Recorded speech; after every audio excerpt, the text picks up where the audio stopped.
Over 6,500 dead, thousands more missing, an internet blackout hiding the truth, a U.S. military armada in the Persian Gulf, and today, airstrikes on Iranian soil.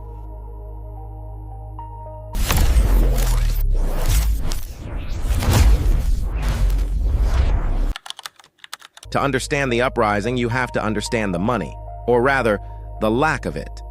The Iranian rial hit a record low, 1.62 million rials per $1 US. That's a 56% drop in value in just 6 months. Food prices rose 72% compared to last year. Electricity and gas are routinely cut off across cities. The president even floated moving the capital because Tehran is running dry. Decades of international sanctions drained the economy. Iran couldn't access global financial markets. Its currency collapsed, and for millions of ordinary families, the math simply stopped working. Families were paying nearly 2/3 more for the same goods as the year before. Iran had become one of the highest inflation economies on the planet. Then came December 28th, 2025, and everything changed. Sunday, December 28th. The shopkeepers of Tehran's Grand Bazaar, the economic heartbeat of the country, shut their doors. Not to sell, but to protest. Within 24 hours, protests spread to 17 of Iran's 31 provinces. By New Year's Eve, all 31 provinces were in the streets. Students joined, workers joined, mothers joined. The chant echoed across every city, "Death to the dictator." This wasn't just about bread prices anymore, this was about everything. The corruption, the internet censorship, the water and electricity cuts, the broken promises of President Pezeshkian, who had been elected in 2024 on a reform agenda and delivered almost none of it. What began as the largest uprising since the 1979 Islamic Revolution was about to be met with something horrifying. Supreme Leader Ali Khamenei had one instruction: crush this. And crush it they did. Live ammunition was fired at protesters across multiple cities. The internet was shut down on January 8th, almost completely. Hospitals were raided, medical staff were arrested. Doctors secretly documented gunshot wounds, knowing the evidence might vanish. A senior official later confirmed security forces used coup de grace, final shots to the wounded. The government claimed 3,117 people were killed, calling them rioters and terrorists backed by the US and Israel. But human rights organizations told a very different story. The US-based human rights activists' news agency, 6,964 confirmed deaths. UN Special Rapporteur, possibly more than 20,000 civilians killed. Children were detained, mass graves were reported. The UN Human Rights Council held a special emergency session. Think about that. While the world was watching other news, Iran's government may have killed tens of thousands of its own people. In 2026, pause, let it land, and the world's internet blackout gave them cover to do it. February 21st, 2026. A second wave began, this time led by university students across Iran.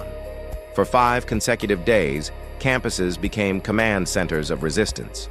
Students at Tabriz University issued a collective manifesto that sent shockwaves across social media. They weren't demanding the old monarchy back. They weren't just demanding economic reform. They were demanding a completely new Iran, a democratic republic, and they were willing to risk everything for it. On February 27th, President Pezeshkian called it subversion and terrorism. The UN General Assembly president called it an attack on fundamental rights. The world was watching, finally. How close are we to war? While Iran's streets burned, the United States was mobilizing. By late January 2026, Trump had deployed a naval armada to the Persian Gulf, at a level not seen since the 2003 Iraq invasion. February 3rd, 6 Iranian IRGC gunboats tried to seize a U.S. tanker in the Strait of Hormuz. A U.S. F-35 shot down an Iranian Shahed drone approaching the USS Abraham Lincoln. Trump posted, "A massive armada is heading to Iran with great power and purpose."